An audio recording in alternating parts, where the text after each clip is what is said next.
সবাইকে ঈদ মোবারক জানিয়ে শুরু করছি আজকের এই ভিডিওটি, কারণ আপনারা জানেন আজকে পবিত্র ঈদ উল ফিতরের দিন। আর আজকের এই বিশেষ দিনে ঈদের নামাজ ও ঈদগাহ মাঠ নিয়েই থাকবে আজকের এই ভিডিওটি। তো চলুন ফুল ভিডিওটি শুরু করে, আশা করি আপনাদের ভালো লাগবে।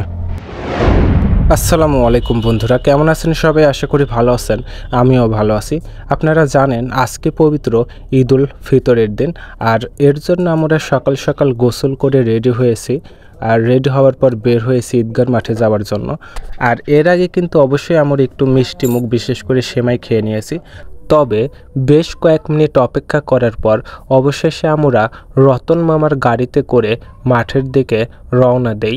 দেখতে দেখতে কয়েক মিনিটের মধ্যে আমরা মাঠের প্রায় কাছাকাছিই চলে আসি।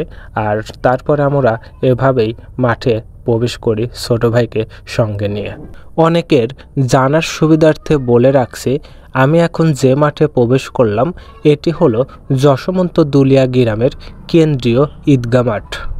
যেহেতু আমাদের এই যশোমন্ত দুলিয়া গ্রামটা অনেক বড়, অর্থাৎ 4টা পাড়া নিয়ে অবস্থিত এই যশোমন্ত দুলিয়া গ্রাম, আর এর জন্যই মূলত এই কেন্দ্রীয় ঈদগাহ মাঠে ব্যাপক লোকের সমাগম ঘটে, যেটা আপনারা ভিডিও দেখে আশা করছি ইতিমধ্যেই বুঝতে পারছেন।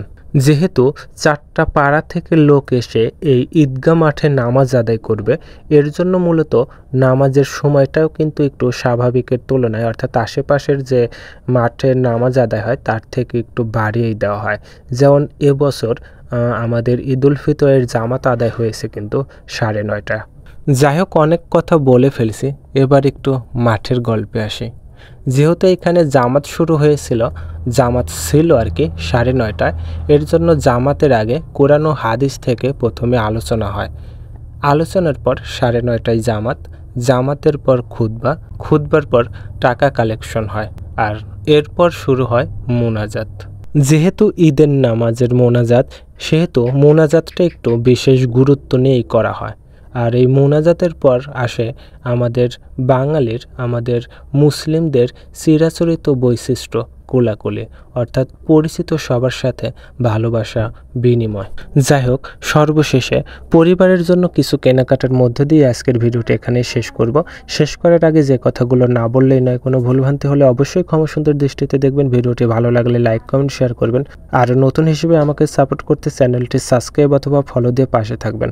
ভালো থাকবেন, সুস্থ থাকবেন, দেখা হবে অন্য কোনো ভিডিওতে। খোদা হাফেজ।